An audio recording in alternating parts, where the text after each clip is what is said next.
ang pagyaman magsisimula sa sarili mo. And magsisimula yun sa pagbabago mo. Hindi pwede magbago ang buhay mo nang hindi ka nagbabago muna. Alam niyo ba yon?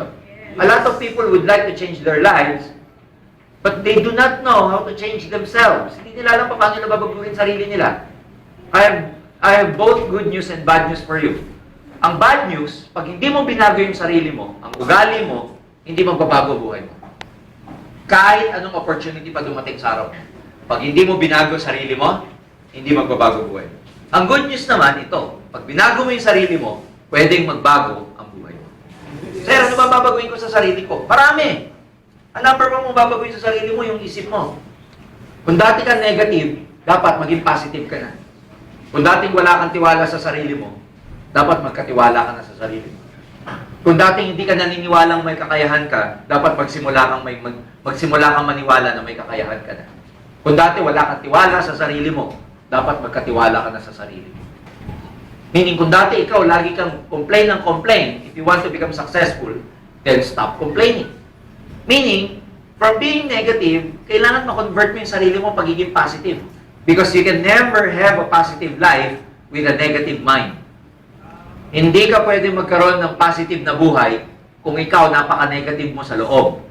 So everything starts with changing yourself first. Kailangan baguhin mo muna yung sarili mo. And kaka-attend ng training na to, manunumbalik yung tiwala mo sa sarili mo na darating ang panahon, kaya mo rin maging global ambassador sa negosyo natin.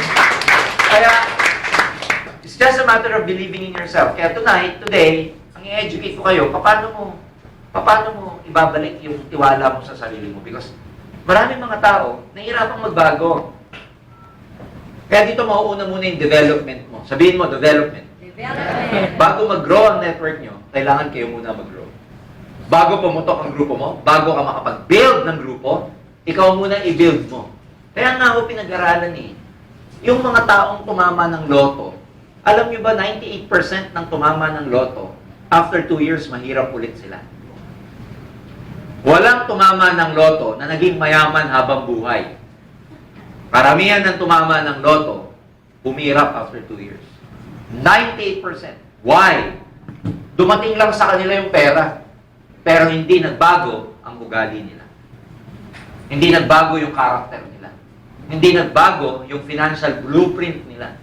That's why, because they are not ready for the money, yung money nawala rin. Nagets niyo siya? Yes. Ganon din sa AIM. Dito, mauna ka munang ma-develop. Para pag dumating yung success mo, matagal at long term na nasa kamay mo. Hindi tsamba. Kaya ngayon yung mga bagay na yun na pag-uusapan natin. Kaya, kailangan, may mga babaguhin ka muna sa sarili mo. Kailangan, you have to believe na pwede magbago yung buhay mo.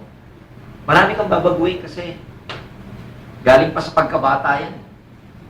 Yung program na meron ka, galing sa pagkabata. Bakit maraming tao walang tiwala sa sarili?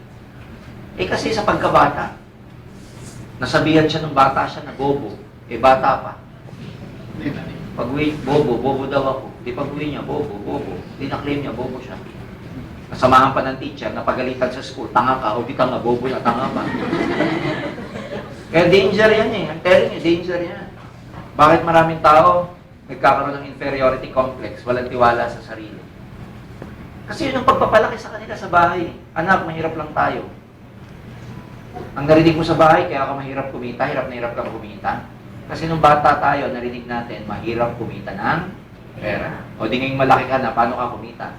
Hindi ang hirap, yun yung narinig mo Yun yung na-program mo sa utak.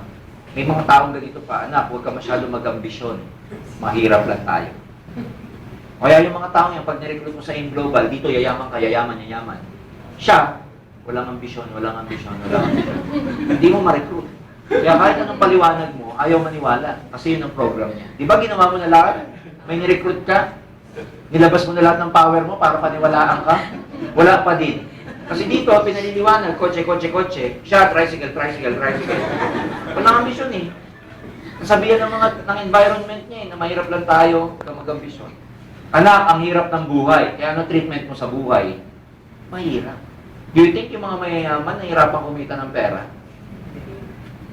Literally, yung mga mayayaman, pinupulot lang ang pera.